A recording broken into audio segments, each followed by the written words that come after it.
Olá, meus queridos, tudo bem? Chegamos a mais uma semana de atividades online, mais uma aula de matemática está começando e vamos dar continuidade ao assunto que estávamos vendo na aula anterior, que falava sobre Teorema de Tales, né? Então, vem comigo e vamos ver a sequência desse assunto. Então, na aula de hoje, dando prosseguimento à aula anterior que falava sobre Teorema de Tales, né? A gente vai ver outras situações que envolvem a proporcionalidade em geometria. O Teorema de Tales ele fala diretamente sobre proporcionalidade, né? Retas paralelas cortadas por uma perpendicular, e aí tem a proporcionalidade entre os segmentos.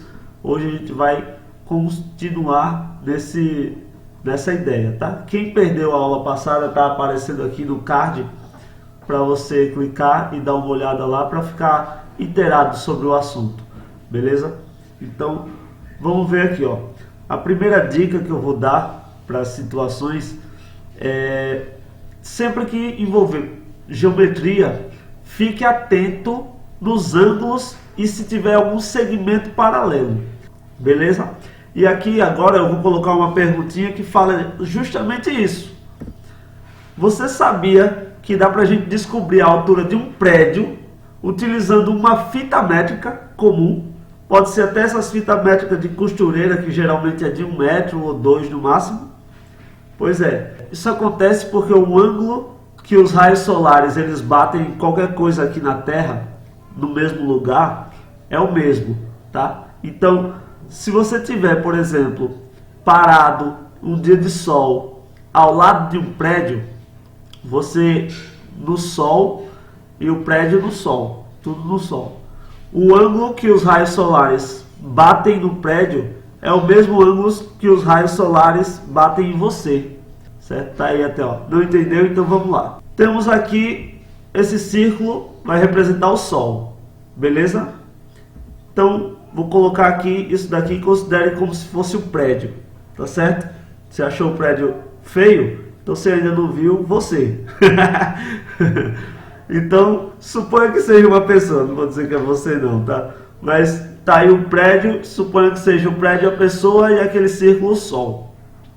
É óbvio que esse sol tá aí apenas por representação, que o sol está a milhões e milhões de quilômetros aqui da gente, né?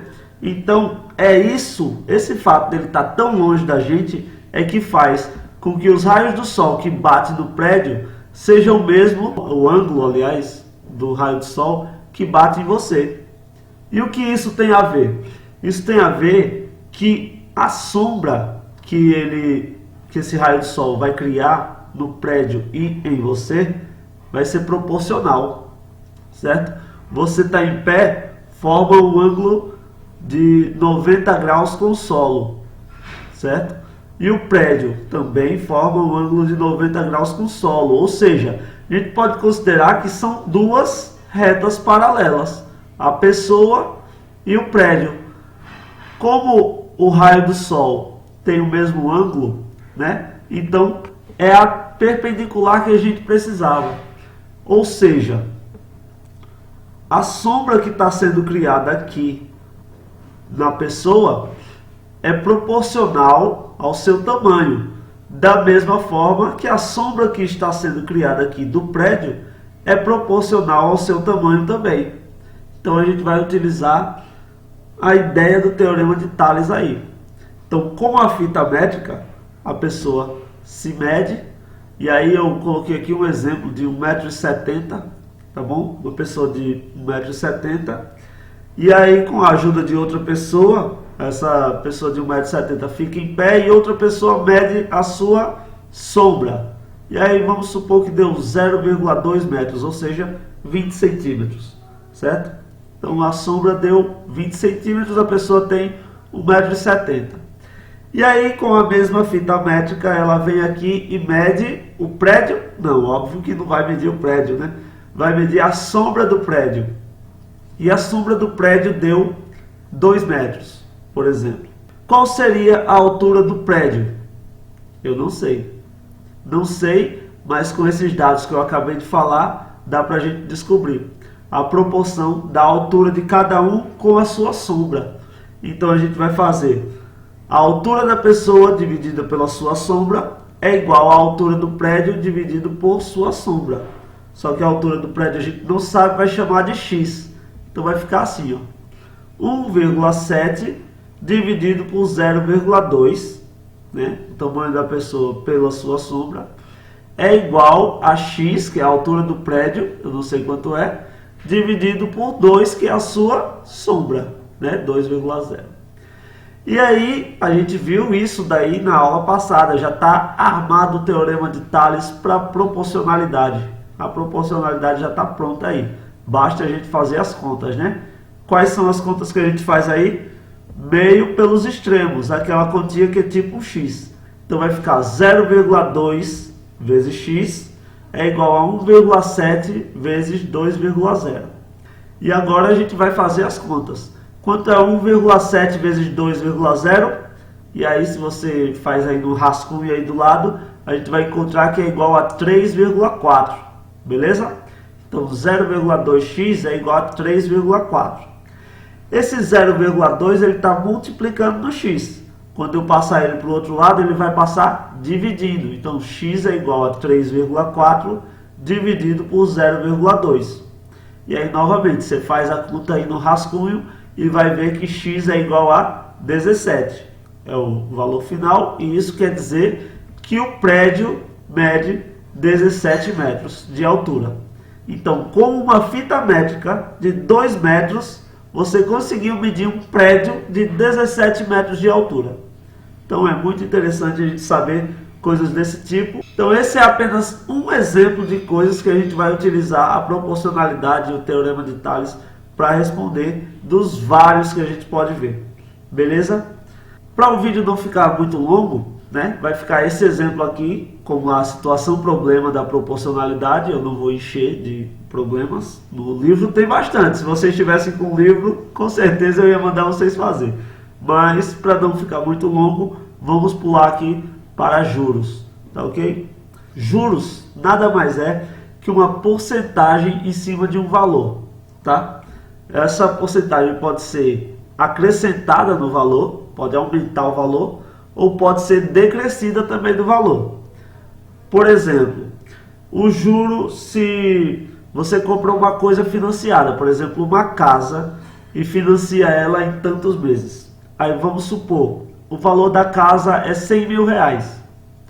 Quando você faz as contas das parcelas que você pagar, dá quase 200 mil reais. Isso tudo que passou dos 100 mil é juros. E por que acontece juros? O juros geralmente é uma forma do banco, que é o principal meio que empresta dinheiro para as pessoas, né? É uma forma dele ter a garantia que vai receber.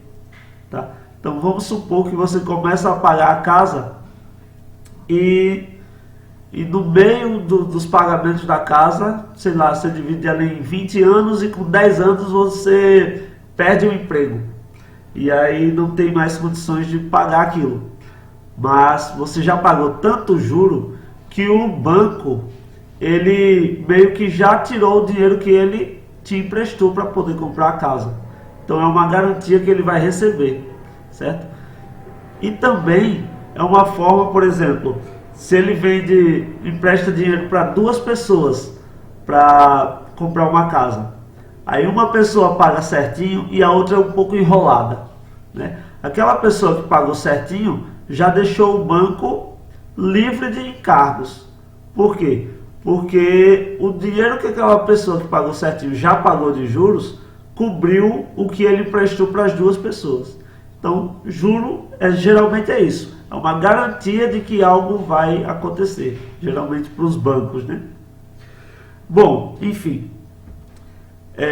A gente, quando trabalha com juros, trabalha bastante com porcentagem, né? E o que é porcentagem?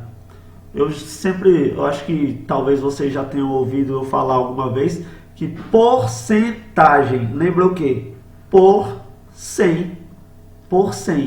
Então, uma porcentagem nada mais é que o valor dividido para 100. Por exemplo, 15% é a mesma coisa que 15 dividido para 100. Então, voltando aqui sobre juros, basicamente tem dois tipos de juros.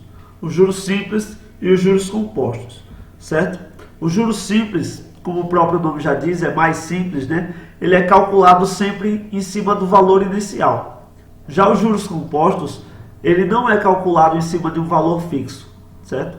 A porcentagem dele muda a cada período. Por exemplo, se for juros mensais, que é o mais comum, de mês em mês ele muda a porcentagem. Se for juros anuais, que é de ano em ano, então de ano em ano ele vai mudar a porcentagem. Vamos ver um pouquinho sobre eles agora. Primeiro, os juros simples, tá? Vamos imaginar a quantia de R$1.000 e um juros simples de 5% ao mês. Ou seja, a cada mês é 5%. Então, primeiramente, antes de a gente fazer as contas, a gente vai observar que 5% de R$1.000 é R$50, tá? Como é que eu sei disso? Eu falei que porcentagem é uma divisão por 100. Então, 5% é o mesmo que 5 dividido para 100. Se você fizer essa conta aí, vai dar 0,05, certo? E aí você pega esse valor e multiplica pelo capital lá, pelos R$1.000, né? Então, 0,05 vezes 1.000 vai dar 50, ou seja, 5% de R$1.000 é R$50, beleza? Então, o juros simples ele é muito fácil de entender. No início tinha R$1.000, passou um mês, R$50, que é o 5% de 1.000. Passou o segundo mês, mais R$50. Terceiro mês, mais R$50. Quarto mês, mais R$50. Quinto mês, mais R$50. Sexto mês, mais R$50. Ou seja, o valor aqui da porcentagem, o valor do juro, ele está sempre igual. Por quê? Porque ele é sempre calculado nos R$1.000, certo? Ele é sempre calculado no valor inicial. Então vamos ver agora o que acontece nos juros compostos, tá? Nos juros compostos, observe aí já os valores que deu uma mudada, né? Alguma coisa mudou. Vamos ver o que é que mudou. Nos juros compostos, ele sempre é calculado a porcentagem em cima do valor do mês anterior. Ou seja, aqui no primeiro mês, a porcentagem vai ser calculada em cima do valor aqui, R$1.000.